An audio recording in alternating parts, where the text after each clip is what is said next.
Bismillahirrahmanirrahim. Thalibat, alhamdulillah kita sudah masuk materi yang pertama. Materi yang pertama ini terkait dengan hubungan sosial ya. Di sini judulnya Antuna bisa melihat sendiri ya. Judulnya adalah indahnya menjalin hubungan dengan teman sebaya ya. Nah, di sini di materi ini kita akan belajar tentang apa aja sih? Nah, yang pertama di sini sudah di subbab lebih rinci lagi. Yang pertama kita akan belajar kenapa sih hubungan sosial, contohnya dengan teman sebaya itu menjadi penting gitu ya.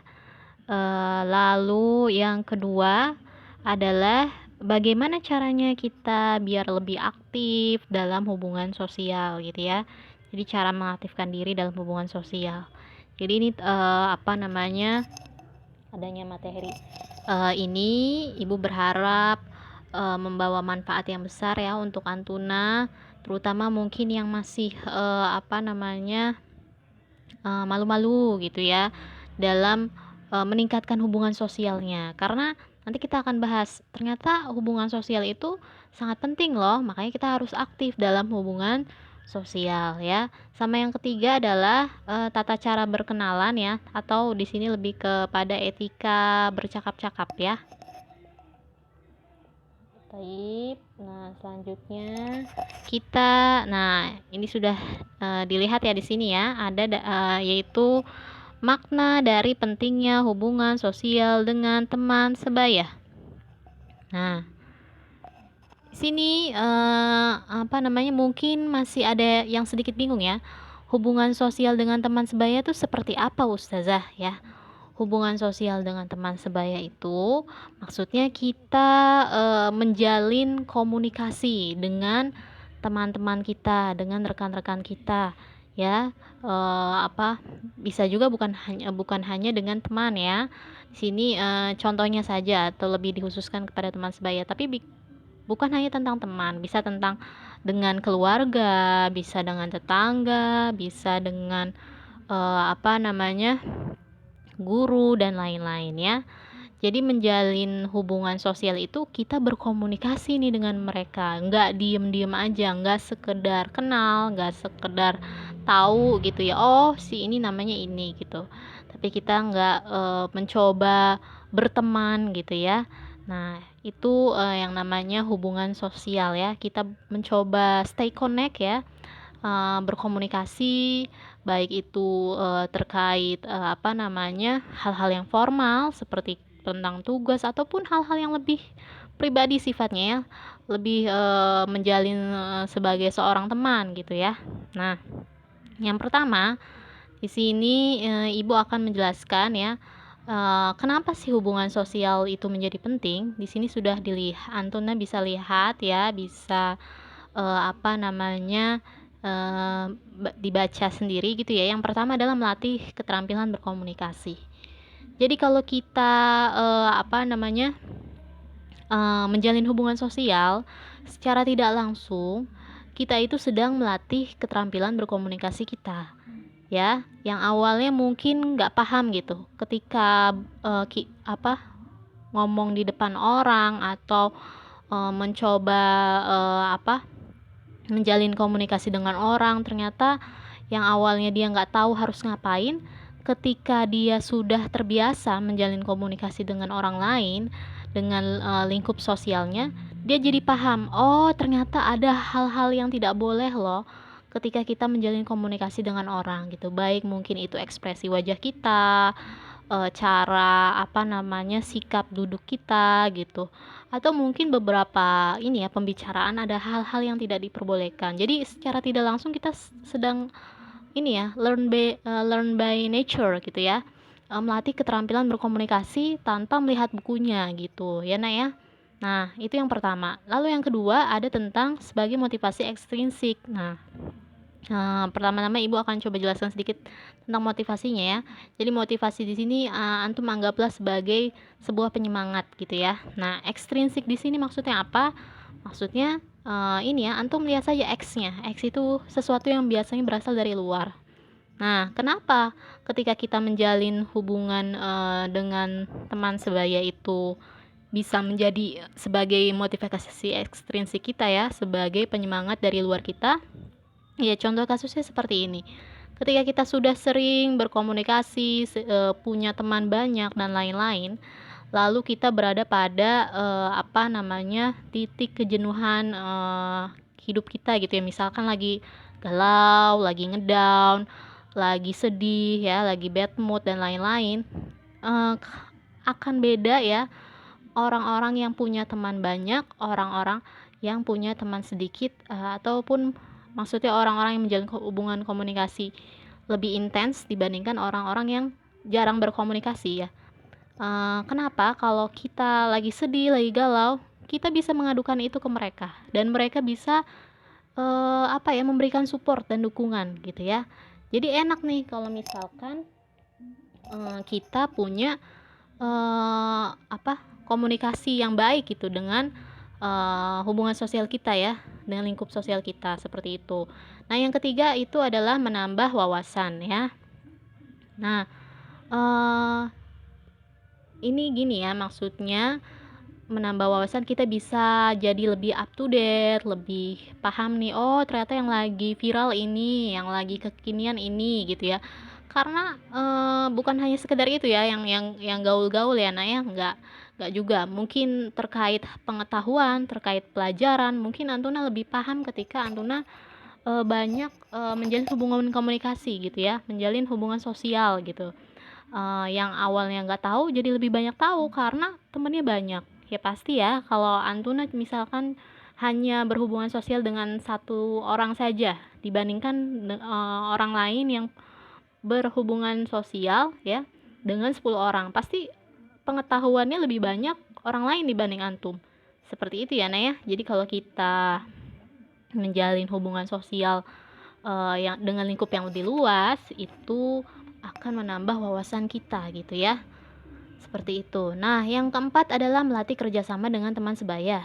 Ya, maksudnya kayak gimana? Melatih kerjasama ini maksudnya terkait dengan teamwork.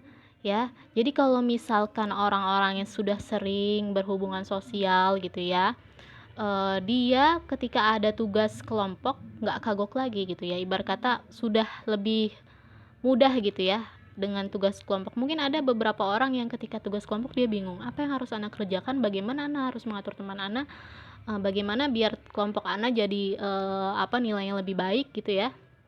Nah, kalau orang-orang yang sudah terbiasa berkomunikasi, meningkatkan intensitas komunikasinya gitu ya, berhubungan sosial, dia akan lebih ini, apa namanya, lebih paham gitu. Oh ya, Ana sudah biasa nih, berkelompok dengan orang-orang lain gitu ya. Jadi Ana harus, sudah sedikit paham. Berarti Ana harus ngerjain ini, nanti yang lain Ana suruh ini, ya yang lain, ada job-job tertentunya gitu. Jadi ketika kita berhubungan sosial dengan teman sebaya kita, itu memang kita bisa melatih teamwork kita gitu. Nggak begitu kagok ya kalau ada tugas-tugas kelompok. Bisa ini apa, bisa komunikasi dengan teman kelompoknya dengan baik, bisa tahu apa-apa job yang harus dia kerjakan. Seperti itu ya. Sama yang selanjutnya adalah melatih kepercayaan diri. Nah, ini ya. Jadi ini adalah ini apa? Semacam hal yang tiba-tiba muncul sendiri ya. Kenapa Ibu bilang seperti itu? Ya, karena kalau kita punya teman banyak, meningkatkan frekuensi hubungan sosial kita dengan orang lain ya, kepercayaan diri itu akan muncul sendiri. Nah, percaya sama Ibu ya. Orang yang punya teman satu dibandingkan orang yang punya teman banyak pasti biasanya ya dia akan lebih punya kepercayaan diri itu yang punya teman banyak yang sering berhubungan sosial ya, dia pasti akan lebih pede gitu ya, bukan hanya tentang teman tapi bisa juga dengan keluarga ataupun tetangga dan lain-lain gitu ya. Orang-orang yang sering membina hubungan sosial pasti secara fitrah nanti timbul sendiri percaya diri sendiri, nggak malu gitu ya. Jadi itu pentingnya kita berhubungan sosial. Nah, yang terakhir adalah tak kenal maka tak sayang. Contoh mudahnya adalah gini aja, Nak. Kalau misalkan Antuna apa namanya, nggak kenal ya, ya pasti nggak begitu sayang. Ya Antuna, sama Umu Antuna pasti lebih sayang ya dibandingkan sayangnya Antuna ke Umu teman Antuna. Iyalah ustazah ya, orang nggak kenal gitu, ngapain sayang gitu ya. Nah itu apa namanya, itu contoh kecilnya gitu ya. Kalau kita lebih paham lingkungan sosial kita, insya Allah itu juga meningkatkan rasa sayang kita sama lingkungan sosial dibandingkan mungkin kita nggak paham, nggak kenal-kenal sama lingkungan sosial kita, misalkan sama Abu Zar gitu ya. Semakin kita paham, oh Abu Zar tuh ternyata punya visi misi yang seperti ini, bagus ya. Apa namanya, sekolahnya ternyata punya visi misi yang mulia misalkan, terus guru-gurunya ternyata pas semakin dikenal nggak nggak semuanya kok galak misalkan ya. Ternyata baik sebenarnya gitu, jadi meningkatkan rasa sayang kita, seperti itu ya Nak ya. Nah kita lanjut ke slide berikutnya, yaitu cara mengaktifkan diri dalam menjalin hubungan sosial dengan teman sebaya. Nah ini tipsnya ya, lebih ke praktiknya ya gitu ya. Gimana caranya kalau kita mau meningkatkan diri atau mengaktifkan diri dalam menjalin hubungan sosial? Yang pertama, yang paling penting adalah kita harus mendahulukan diri kita. Jangan sampai menunggu orang lain. Ya kalau mau berhubungan sosial dengan baik, ketemu orang nih misalkan, biarin dia aja dulu yang nyapa duluan, dia yang nyapa duluan, ana mah diem aja. Jangan sampai punya pemikiran seperti itu ya Nah ya. Kita harus yang memulai dulu kalau misalkan mau menjalin hubungan sosial gitu ya. Kita harus yang banyak mulainya ya, harus yang banyak inisiatifnya gitu ya. Karena ketika kita sering memulai, insya Allah lingkungan sekitar kita pun akan lebih respect gitu ya. Seperti itu. Nah, terus yang kedua, bertutur kata yang baik dan sopan, jangan sampai menyakiti hati atau perasaan teman ya. Jadi juga pilih kata-kata yang baik ya. Kalau misalkan mau bertemu seseorang harus apa namanya, mikirkan gitu ya, apa kepentingannya, biar kita nggak terlalu apa ya, kebingungan dalam menyiapkan kata-kata gitu ya. Jadi kalau misalkan tiba-tiba accidental kita ketemu orang, apa, tidak memilih kata-kata yang baik, terkadang nauzubillah min dzalik ya, ada saja kata-kata yang mungkin karena gugup dan grogi jadi mengatakan kata-kata yang kurang baik seperti itu, dan pada akhirnya menyakiti hati atau perasaan teman kita. Jadi kita juga perlu untuk memilih kata-kata ya Nah ya. Lalu yang ketiga adalah kita tidak segan meminta ataupun menawarkan bantuan terhadap teman ya. Iya, tapi ibu minta di sini kita harus lebih banyak menawarkan dulu baru meminta. Jangan sampai porsinya kebalik. Kita kebanyakan meminta tapi menawarkan enggak ya. Ini juga harus seimbang, dan bahkan perbanyaklah yang menawarkan bantuan. Jadi sebagai seorang teman itu kita harus peka gitu terhadap lingkungan sosial kita gitu.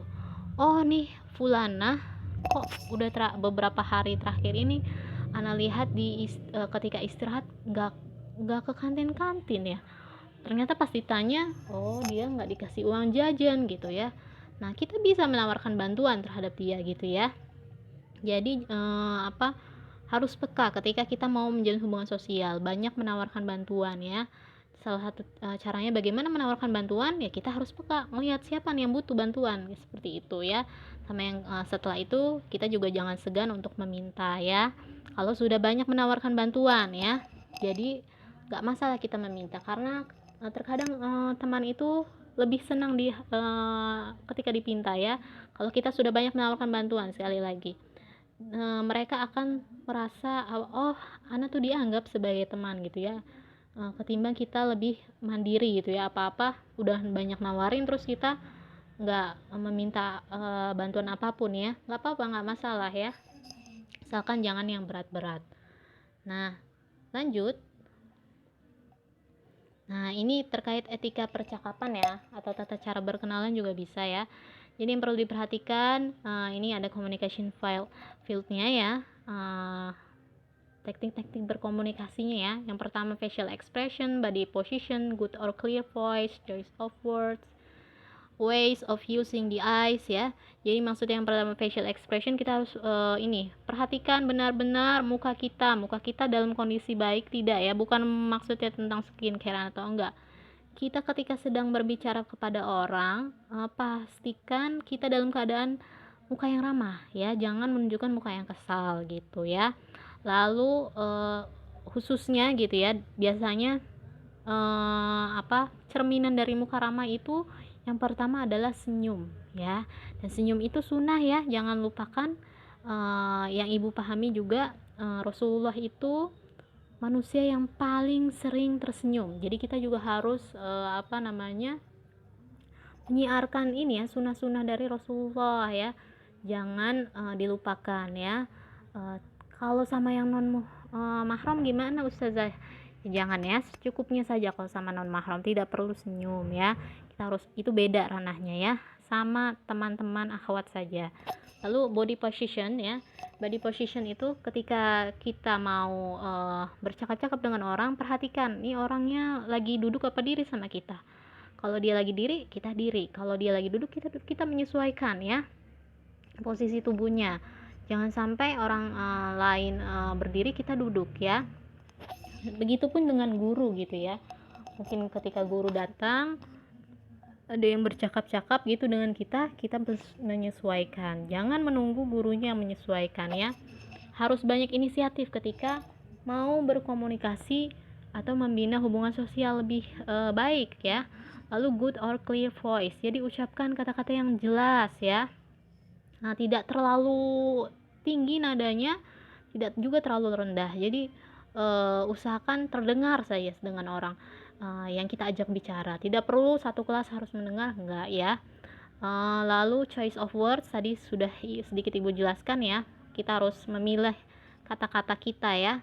Jangan sampai kata-kata kita yang keluar adalah kata-kata yang kurang baik ya. Dan dari sini juga ibu sangat menekankan jangan sampai kata-kata yang kurang baik yang ada di media sosial, yang memang mungkin antum paham itu kata-kata terkait kata-kata binatang gitu ya, itu mohon dihindari ya ya. Mau ya seperti itu ya, dogi dan lain-lain ya, itu tidak perlu diucapkan ya. Kalau antum tidak bisa menahan diri dari itu, lebih baik diam ya. Kita harus memilih kata-kata yang kita ucapkan ya, karena apa yang dikeluarkan dari lisan kita itu juga akan ditimbang ya. Jangan sampai itu terlihat keren di luar ya, tapi itu untuk masyarakat awam. Kita yang sudah belajar Islam lebih dalam ya, alhamdulillah dapat sekolah di Abu Zar gitu, kita harus paham bahwa hal itu dilarang ya. Jangan sampai ada kata-kata yang berbau ini ya, hewan ya, binatang, mohon dihindari sekali ya. Meskipun itu terlihat cool ataupun keren, itu cool dan keren bagi mereka yang masih awam, tapi itu sangat tidak diridhoi oleh Tuhan kita ya. Lebih baik kita mengucapkan kalimat-kalimat thayyibah ya. Ya, jadi ibu sangat berharap sekali, apalagi dengan Antuna nih ya, sebagai kakel SMA nih ya, punya adik nih ya. Antuna kelas 10 sudah punya adik 3 kelas ya. Apalagi yang baru nih ya, yang baru dari luar sudah punya adik 3 kelas ya. Jadi insyaallah Antuna jadi cerminan ya yang akan dilihat nanti oleh adik-adik Antuna ya, ketika nanti khususnya ketika masuk sekolah ya. Sama yang terakhir adalah ways of using the eyes. Jadi mohon diperhatikan sekali mata kita ketika menatap lawan bicara. Jadi kalau kita lagi ngobrol sama lawan bicara kita harus melihat nih orangnya, matanya harus ditatap ya. Kalau misalkan kita lagi kondisi makan terus ada yang ngajak ngobrol kita bisa bilang nanti dulu ya, atau kalau Antuna mau tetap melanjutkan makanannya Antuna tutup dulu. Jadi fokus kepada mata lawan bicara, seperti itu ya. Terus hal-hal yang dihindarkan dalam percakapan ya Antuna bisa lihat sendiri ya di situ.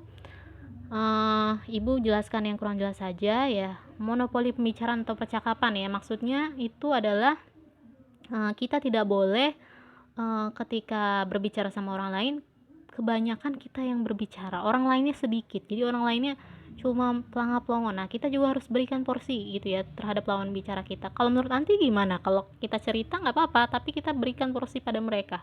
Kalau menurut Anti gimana gitu?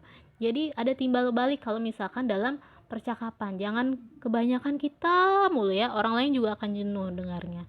Seperti itu ya. Terus membuat tentang diri. Jadi maksudnya kita bicarakan hal-hal yang baik gitu ya terkait diri kita, itu juga usahakan jangan ya, sama saja dengan ria ya. Kecuali mungkin niatnya untuk memotivasi, ya itu mungkin agak sedikit beda. Itu bisa jelaskan ya, kalau Ana dulu kayak gini nih gitu, lah basah ya. Membicarakan hal yang dapat menimbulkan pertentangan ya, contohnya mungkin terkait dengan ini ya, hal-hal yang bersifat pribadi gitu ya. Mungkin terkait dengan budaya ya, mungkin orang Jawa beda, orang Batak beda. Nah, itu kita nggak bisa bicarakan ya, usahakan jangan, kecuali mungkin dalam lingkup agama ya. Kalau agama kita harus satu nih, harus sahih ya, harus sesuai, kembali lagi kepada Rasulullah ya. Lalu nggak boleh ya bicara tentang kematian Ustazah, padahal kita disunahkan untuk banyak-banyak mengingat kematian, boleh, tapi usahakan ini dijadikan pembicaraan ketika kita berkomunikasi dengan teman-teman yang sudah akrab. Kalau baru, jangan langsung nanya ya tentang penyakit, kematian, dan hal-hal yang kurang baik gitu ya. Jadi ini boleh sekali sebenarnya, hanya saja tergantung kemana yang dituju ya, siapa lawan bicara kita. Kalau yang baru-baru, orang baru, jangan. Nah, lalu ya intinya seperti itu ya. Insya Allah semoga materi yang ibu berikan bermanfaat. Segitu saja, nanti tugasnya ibu akan jelaskan ya, Antuna bisa baca sendiri tugasnya seperti itu ya, nanti ibu jelaskan ya. Sekian, syukron. Assalamualaikum warahmatullahi wabarakatuh.